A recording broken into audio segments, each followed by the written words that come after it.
Hello my dear students and welcome back to RS only. So today we will be continuing with our UPSC Union Public Service Commission. कल हमने UPSC की बहुत सारी चीजें देखी थी, like it is a constitutional permanent body and what are its functions, how does it work, what is its composition, किस तरीके से वहां पर अपॉइंटमेंट होता है, कौन उनको अपॉइंट करता है, ये सब चीजें हमने कल देख ली थी. Today we will be discussing about certain powers and functions of your UPSC कि भाई यूपीएससी का एग्जैक्टली क्या पावर है उसके पास में, किस तरीके से वो फंक्शन करती है. यूपीएससी को एक बहुत एपेक्स बॉडी माना जाता है ना इंडिया के अंदर, यस और नो. सो आज हम लोग जानेंगे that what exactly is the work of UPSC. ठीक है, वीडियो स्टार्ट करने से पहले आप लोगों को मैं बता देती हूं. सबसे पहली चीज तो हमारा ऐप आप लोगों के लिए बहुत बेनिफिशियल है. क्यों? क्योंकि यहाँ पर आपको सारी फ्री क्लासेस मिल जाएंगी in the sequence, plus you will get a PDF attach to it. जो भी हम लोग यहाँ पर नोट्स आपके साथ में शेयर करते हैं उसका पीडीएफ मिल जाएगा आपको. Plus you will also get some practice questions to test. ठीक है, कुछ क्विज के फॉर्म में आपको प्रैक्टिस क्वेश्चंस मिल जाएंगे ताकि आपका डबल प्रैक्टिस हो सके. ठीक, ये हो गई बात हमारे ऐप की. तो एप्पल स्टोर के ऊपर जाकर या फिर आप लोग प्ले स्टोर के ऊपर जाकर ये ऐप डाउनलोड कर सकते हो and you are good to go with your classes. ठीक है, इसके अलावा आपको ऐप के ऊपर और भी चीजें मिलेंगी, जैसे कि करंट अफेयर्स आपको मिल जाएंगे, प्रीवियस ईयर क्वेश्चंस आप लोगों को मिल जाएंगे, प्लस आप लोगों को वहां पर जो भी आरएस के लिए गाइडेंस है उसके लिए भी बहुत सारा मटेरियल मिल जाएगा. दूसरी चीज, RS only is organizing a seminar तो हम ऑर्गेनाइज करते ही रहते हैं. एक हमारे यहाँ पर अभी मॉक टेस्ट होने वाला है. ठीक है, मॉक टेस्ट ऑफलाइन होने वाला है. It will be a environment of your examination hall. ठीक है, it will be same as the environment of your examination hall. तो इस टेस्ट के अंदर हम लोगों ने जो लेटेस्ट आरपीएससी का सिलेबस है, जो लेटेस्ट आरपीएससी का पैटर्न है, ट्रेंड है, उसके हिसाब से इसको डिवाइस किया है and with a minimum fee of ₹11. 11 रुपए में अपना रजिस्ट्रेशन करवाओ एंड आकर कब आना है आपको? 22 फरवरी को, 22 फेब को सुबह 11 बजे हमारे आरएस ओनली सेंटर के ऊपर आइए, आप टेस्ट दीजिए and you can see that what kind of questions will be asked now in your prelims 2026. सबसे अच्छी बात इस टेस्ट की है कि दोनों मीडियम के बच्चों के लिए हमने रखा है. इंग्लिश में भी आपको अवेलेबल है और हिंदी में भी आपको अवेलेबल है. तो दोनों मीडियम के बच्चे जो है टेस्ट के लिए रजिस्टर करवा सकते हैं and you people are good to go with your preparation. Now coming on towards our topic, सबसे पहले हम देखेंगे यूपीएससी के recruitment functions, that what are exactly the recruitment functions of UPSC. ठीक है, तो रिक्रूटमेंट फंक्शंस के अंदर सबसे पहले आता है conduction of examinations. UPSC conducts various examinations, जैसे कि सिविल सर्विसेज एग्जाम होता है, इंडियन फॉरेस्ट सर्विसेज होती है, ठीक है, एनडीए होता है, सीडीएस होता है, इंजीनियरिंग सर्विसेज होती हैं. तो ये सारे एग्जामिनेशन कौन कंडक्ट करवाता है? आपका यूपीएससी कंडक्ट करवाता है. The primary role is to conduct examinations for appointments to all India services, central services and public services of centrally administered territories. मतलब ऑल इंडिया सर्विसेज के लिए है, ठीक है, सेंट्रल सर्विसेज के लिए है, और जो भी territories are administered by centre, ठीक है, जो भी टेरिटरीज सेंटर खुद एडमिनिस्टर करता है, उन टेरिटरीज के लिए भी कौन कंडक्ट करवाएगा examinations? It will be done by your UPSC. ठीक है, दूसरा काम क्या है यहां पर रिक्रूटमेंट में? In case if 2 states or more than that states they request UPSC to what? If requested by 2 or more states, the UPSC can assist in what? In framing and operating schemes of joint recruitment for services requiring special qualifications. मतलब अगर कोई 2 states या 2 से ज्यादा states UPSC को request करती हैं, तो यूपीएससी जो है उनको असिस्ट कर सकता है in making schemes for what? For a joint recruitment for services. For what? Special qualifications. समझ में आ गई बात? जिन सर्विसेज के अंदर कुछ स्पेशल क्वालिफिकेशंस की रिक्वायरमेंट होती है, और अगर 2 या 2 से ज्यादा स्टेट्स यूपीएससी को रिक्वेस्ट करते हैं that you make you assist us in framing the complete scheme और the rules of this particular service, तो UPSC can assist two states. समझ में आ गई थी बात? Now the third one is serving the state needs. Now the commission can serve the needs of a state upon the request of the governor and with the approval of the president. मतलब अगर states को किसी भी assistance की जरूरत है अपने public service commission के अंदर, तो यूपीएससी कैन असिस्ट देम, ठीक है। लेकिन कब असिस्ट करेगा? when the governor is what requesting UPSC, and after us receiving that request the UPSC has to take approval from the president, ठीक है। before assisting the states the UPSC has to take permission from the president, ठीक है। so the UPSC can also serve the needs of the state, ठीक है, upon the request of governor and approval from the president. so these are the recruitment functions of UPSC. आगे चलते हैं हम लोग। Now we come towards certain advisory functions. अब advisory functions क्या होते हैं? Where UPSC is asked to lend its advice, ठीक है। क्यों? क्योंकि यूपीएससी क्या है?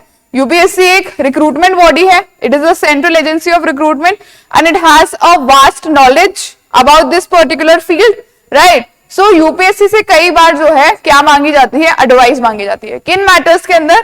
First, methods of recruitment to civil services and posts, that what can be the method to the recruitment of civil services and posts. जैसे अगर किसी को आईएएस बनना है तो उसको पहले प्रीलिम्स देना पड़ता है, मेंस देना पड़ता है, फिर इंटरव्यू देना पड़ता है। यूपीएससी चाहे कल तो इस एग्जामिनेशन को पूरी तरीके से हटा सकती है, सोनली इंटरव्यू बेस्ड कर सकती है, ठीक है, या फिर सोनली प्रीलिम्स और इंटरव्यू बेस्ड कर सकती है, मेंस की जो बीच में दीवार है उसको हटा सकती है। So this complete thing is in the hands of whom? Is in the hands of UPSC, ठीक है। मतलब UPSC खुद नहीं करेगी, but it has an advisory jurisdiction over here. It can provide what? Advice, okay? It is one of its advisory functions because eventually the body conducting it is this only, right? But it is done with a lot of what? मतलब बहुत सारे debates और discussions के बाद में इस तरीके के फैसले लिए जाते हैं, but advice of UPSC is also सीक्ड in this kind of things. अगर किसी भी तरह का चेंज लाना है किसी भी रिक्रूटमेंट एग्जाम के अंदर तो advice of UPSC is very very important and very very must, ठीक है। The principles for making appointments, promotions and transfers from one service to another. अब गवर्नमेंट कोई पॉलिसी बना रही है अपॉइंटमेंट से रिलेटेड, ट्रांसफर से रिलेटेड, तो उसके अंदर भी यूपीएससी की एडवाइस ली जाती है, ठीक है। The advice of UPSC is taken in these kind of things as well. दो जगह में पता चल गया कि भाई रिक्रूटमेंट के टाइम के ऊपर कि रिक्रूटमेंट का मेथड कैसा होना चाहिए, उसमें भी यूपीएससी की एडवाइस लगेगी और यहां पर भी यूपीएससी की एडवाइस लगेगी। Then suitability of candidates for such appointments or promotions, मतलब whether these candidates are suitable or not, what are the minimum qualifications कि भाई इस एटलीस्ट ये चीज होनी चाहिए कैंडिडेट के अंदर, तब जाके हम इसको अपॉइंट करेंगे या फिर हम इसको क्या करेंगे? प्रमोट करेंगे, ठीक है। तो वहां पर भी किसकी एडवाइस चाहिए होती है? आपकी यूपीएससी की। नाउ यहां पर एक जो है एक देखने वाली बात यह है कि भाई सुप्रीम कोर्ट ने क्या कहा, दैट कंसल्टेशन रिक्वायर्ड है, that you should take the consultation from UPSC, ठीक है, but it does not confer an absolute right to the post upon the candidate. मतलब जरूरी है आप कंसल्टेशन ले लो, बट जरूरी नहीं है कि उसको एब्सोल्यूट राइट की तरह कॉन्फर किया जाए उस पर्टिकुलर कैंडिडेट की पोस्ट के ऊपर, ठीक है। समझ में आ गई बात? तो मतलब कुछ भी चीज राइट एब्सोल्यूट नहीं है, it is just what? It is just an advisory function, okay. Understood everyone? आगे चलते हैं हम। Now there are certain disciplinary and legal functions. Now UPSC क्या है? एक बहुत बड़ी बॉडी है, yes or no? It is one of the bulwarks of Indian political system, yes or no? Indian democracy. So यहां पर the commission advises the president. The commission advises the president on मतलब president को भी commission जो है वो advice करता है किन मैटर्स के ऊपर? First, disciplinary matters affecting a person serving the government of India in a civil capacity. ठीक है, मतलब कोई भी इंसान जो कि अपनी सिविल कैपेसिटी के अंदर गवर्नमेंट ऑफ इंडिया को सर्व कर रहा है, मतलब as a part of the administrative system, किसको? आपके गवर्नमेंट ऑफ इंडिया को सर्व कर रहा है, तो उसके रिलेटेड अगर कोई भी डिसिप्लिनरी एक्शन लेना है तो उसके अंदर एडवाइस कौन करेगा? आपका यूपीएससी करेगा। ठीक है, claims for reimbursement of legal expenses incurred by a civil servant in defending legal proceedings relating to official duties। मतलब अगर ऑफिशियल ड्यूटी करने के टाइम पे कोई भी सिविल सर्वेंट जो है, ठीक है, उसको क्या एक लीगल प्रोसीडिंग्स के रास्ते से जाना पड़ता है, और उस लीगल प्रोसीडिंग्स होती हैं उस टाइम के ऊपर कुछ पैसे खर्च होते हैं, राइट? सो उन पैसों का रीइंबर्समेंट की जब बात आती है तब भी यूपीएससी से क्या लिया जाता है? क्या लिया जाता है? Advisory jurisdiction. यहां पर भी यूपीएससी का होता है। किसको एडवाइस देती है ये? आपके प्रेसिडेंट को। ठीक है, claims for the award of a pension regarding injury sustained while in service. अगर किसी भी सिविल सर्वेंट की while they are in service कोई भी इंजरी हो जाती है and they are not now they are not capable enough to work, so at that particular time pension के रिलेटेड जो भी प्रोविजंस होंगे उस पर्टिकुलर सिविल सर्वेंट के, that is also advised by your UPSC. Then any other matter referred to it by the president, और जो भी matter president जो है वो उनको रेफर करता है। इसके अलावा और किससे प्रेसिडेंट अपनी एडवाइस सीख कर सकता है? द सुप्रीम कोर्ट, हमने देखा था, यस और नो? आर्टिकल 143। आगे चलते हैं। Now the role of UPSC as the watchdog of merit system. हम कहते हैं ना भाई, यूपीएससी का एग्जाम इंडिया का one of the most difficult exam है, यस और no? And UPSC has still date maintained its merit system. मतलब एम्बिग्विटीज बिल्कुल ना के बराबर होती है यूपीएससी के एग्जामिनेशन के अंदर, और काफी डिस्क्रीट तरीके से लोग एग्जामिनेशन को कंडक्ट करवाते हैं, यस और no? So the constitution visualises the UPSC as the watchdog of merit system in India.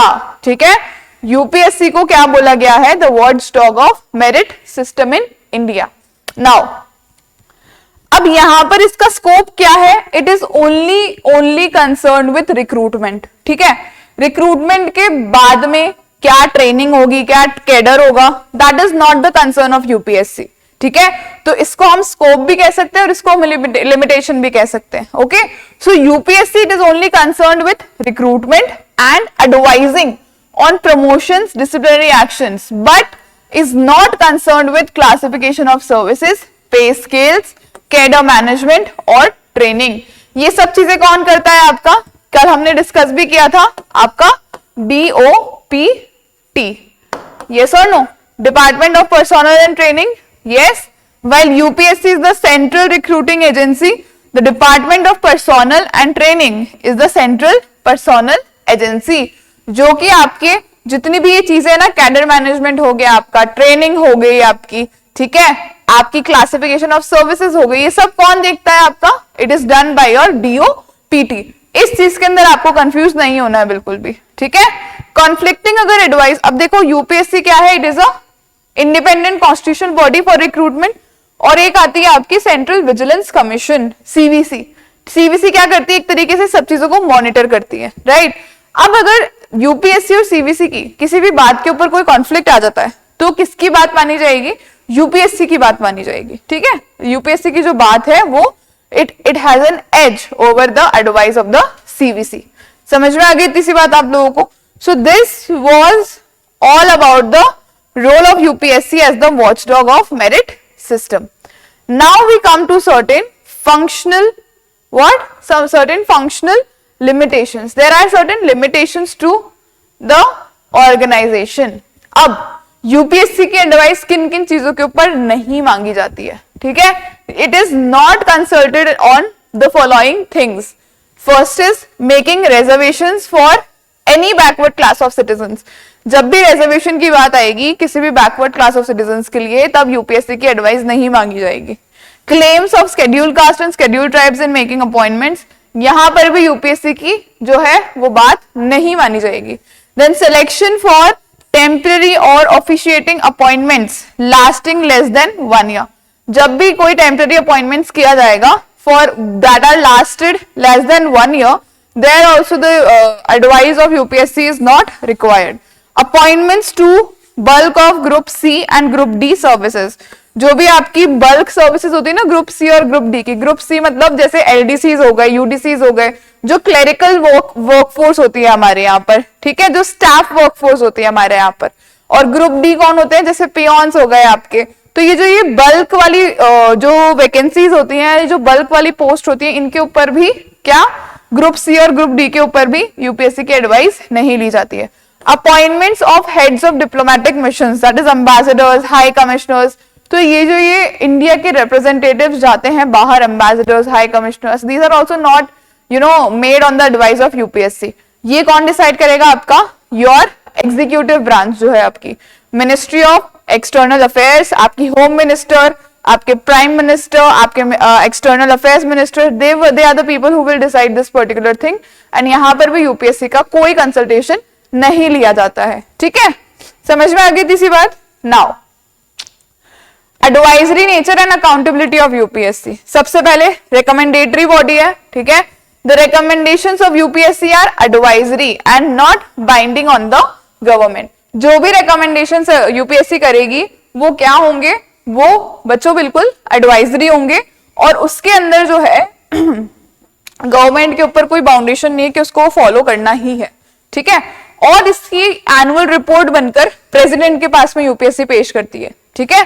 The commission presents an annual report on its performance to the president. जो भी उसकी परफॉर्मेंस रही है उसके ऊपर एक एनुअल रिपोर्ट बनाकर वो प्रेसिडेंट को पेश करती है, और फिर प्रेसिडेंट उस एनुअल रिपोर्ट को कहां पर where he gives it is presented in front of the parliament, ठीक है। The president lays this report before both houses of parliament along with a memorandum explaining cases where the advice was not accepted and the reasons for non acceptance। मतलब जो ये annual report है वो दोनों houses के सामने president present करेगा, and उसके अंदर एक मेमोरेंडम भी लगा होगा दैट जो भी एडवाइस यूपीएससी के द्वारा रेंडर की गई थी, ठीक है, whatever advice was rendered by UPSC, और वो क्या है, या तो वो मानी गई या फिर वो नहीं मानी गई, और अगर वो नहीं मानी गई है तो फिर उसके क्या रीजंस थे, क्या रीजंस रहे हैं, that must also be mentioned in that particular memorandum, ठीक है। Annually this practice is done, understood everyone.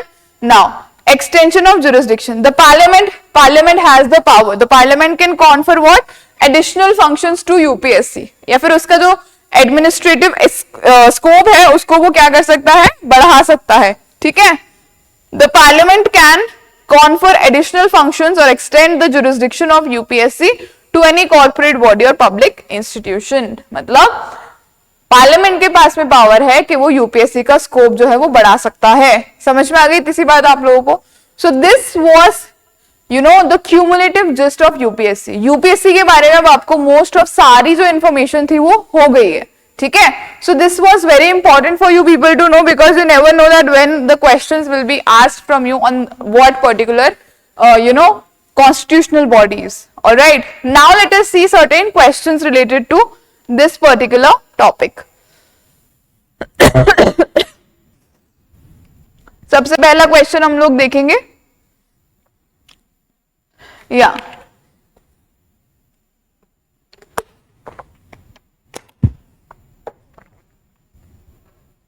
assertion दिया हुआ है यहां पर, what there is an assertion.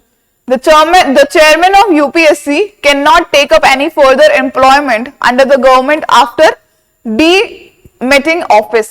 Yes, बिल्कुल सही बात है। जो चेयरमैन होता है यूपीएससी का, he cannot take up any further employment under the government after demitting his office। बिल्कुल सही स्टेटमेंट है ये, right.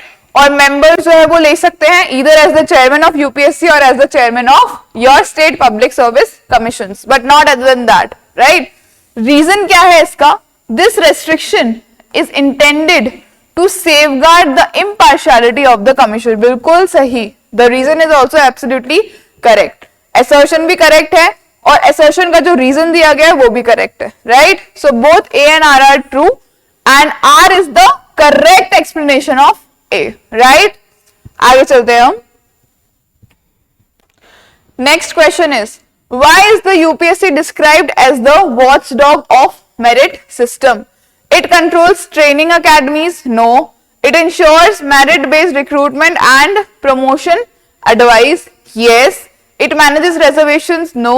It determines service classification, no. So what is the correct option here? The correct option is option number B.